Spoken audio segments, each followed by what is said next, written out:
(2024년 5월 15일) 유럽위원회는 2009년에 처음 제정된 EU 물개 무역 규정을 평가하기 위한 공개 협의를 시작했습니다. 이 눈에 띄지 않는 발표 내용은 다음과 같습니다. 이 이니셔티브에서는 시행 중인 규칙이 목적에 적합한지 평가하며 사회경제적 영향과 물개 개체수에 미치는 영향에 초점을 맞춥니다. 어떤 이들에게는 이 짧은 문장이 별로 경각심을 일으키지 않을 수도 있지만 IFAW에 있는 우리에게는 그것은 경각심을 일깨워줍니다. IFAW는 브라이언 데이비스가 처음으로 우리 조직을 설립한 1969년부터 캐나다의 물개 학살이라는 잔혹한 행위를 종식시키기 위해 싸워왔습니다. 우리의 첫 번째 주요 승리는 1982년 유럽이 백코트 하프 물개와 블루백 후드 물개 가죽의 수입 금지에 찬성표를 던졌을 때 이루어졌습니다. 하지만 거기서 끝나지 않았습니다. 수년간의 힘든 싸움 끝에 우리는 결국 동물 복지에 대한 역사상 가장 위대한 승리를 거두며 옹호 활동을 굳건히 다졌습니다. 세계무역기구 WTO는 2014년 최종 판결에서 동물 복지에 대한 우려가 무역을 제한하는 합법적인 이유이며 EU가 잔인한 물개 사냥으로 인해 발생한 제품의 수입 및 판매를 금지하는 것은 정당하다고 확정했습니다.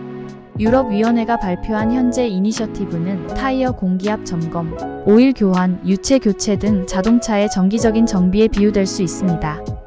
이러한 정비를 실시할 때 자동차가 본래 목적대로 여전히 잘 작동하는지 확인하기 위해 이러한 검사를 실시하게 됩니다. 즉, 도로를 통해 어에서 지까지 이동할 수 있는지 확인하는 것입니다. 이 경우 위원회는 EU 물개 무역 규정이 여전히 그 목적에 따라 기능하는지 평가하고자 합니다. 따라서 규정의 원래 목표를 상기해 보겠습니다. 흔히 EU 물개 무역 규정으로 알려진 이 규정은 커뮤니티 수준에서 물개 제품 무역에 관한 국가적 금지를 조화시켜 내부 시장의 기능에 대한 장애물을 제거하는 것을 목표로 합니다.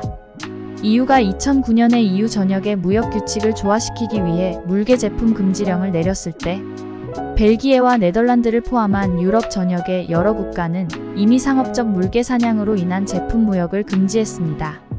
물개 무역 규정의 또 다른 목적은 시민과 소비자가 물개를 죽이고 가죽을 벗기는 것의 동물 복지 측면과 잔인한 방법으로 죽이고 가죽을 벗긴 동물로부터 얻은 제품이 시장에 나올 가능성에 대한 우려를 해결하는 것이었습니다. EU 시민들은 더 이상 본질적으로 잔인한 상업적 물개 사냥으로 생산된 제품이 EU 전역의 상점에 진열되는 것을 보고 싶어 하지 않았습니다. 간단합니다. 인감거래 규정은 무역 규칙을 조화시키고 상업적인 물개 사냥에서 나온 물개 제품이 더 이상 EU 시장에서 판매되지 않도록 하는 목표를 달성했습니다. 그게 이야기의 끝일 수도 있었습니다. 하지만 평가의 서론에서 언급했듯이 사회경제적 관점에서 또는 생물학적 관점에서 물개 개체군에 영향을 미치는지 물개 무역 규정 규칙이 목적에 적합한지 평가하는 것은 자동차를 정비하여 날 수 있는지 확인하는 것과 같습니다. 자동차는 날기 위해 만들어진 것이 아니었고 물개 무역 규정은 물개 개체군의 관리나 복원을 목표로 한 적이 없습니다. 규정에 의도치 않은 긍정적 부작용은 사냥을 줄이고 물범 개체수를 고갈시키지 않음으로써 기후변화에 대한 회복력을 높였다는 것입니다. 얼음에 의존하는 종인 하프 물범은 이미 기온 상승으로 위협받고 있으므로 사냥은 그들의 생존을 더욱 위협할 뿐입니다. 그러나 그러한 생물학적 의도가 아무리 고귀하더라도 무역을 조화시키는 것을 실제로 목표로 하는 무역 규정에 적용을 받지 않습니다. 유럽과 캐나다 전역에서 물범 캠페인에 참여한 캠페인 참여자, 커뮤니케이션 전문가 및 생물학자는 벽에 쓰인 글을 보고 작용하는 숨겨진 동기를 인식합니다. 어류 자원이 부족하고 어업 관리가 지속 가능한 할당량을 지속적으로 준수하지 못하면 물범이 희생양이 됩니다. 이걸 미리 싹 잘라내자. 물범이 물고기를 너무 많이 죽인다고 해서 물범을 죽이고 물고기를 먹는 물범을 다루는 가장 지속 가능하고 윤리적인 방법이라는 주장과 함께 제품을 판매하는 것은 날지 못한다고 해서 차의 바퀴를 떼어내는 것과 같다. 상어와 같은 더 큰 해양 포유류와 물고기는 바다에서 중요한 역할을 하며 우리는 해양 생태계를 건강하게 유지하기 위해 그들이 절실히 필요하다.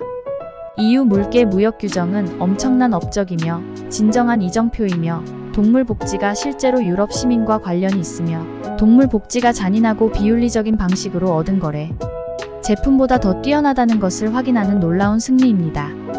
이는 이유와 그 기관이 우리의 가치를 수호하고 사람과 야생동물이 함께 번성하는 것의 중요성을 반복해야 하는 이유를 보여주는 전형적인 예입니다.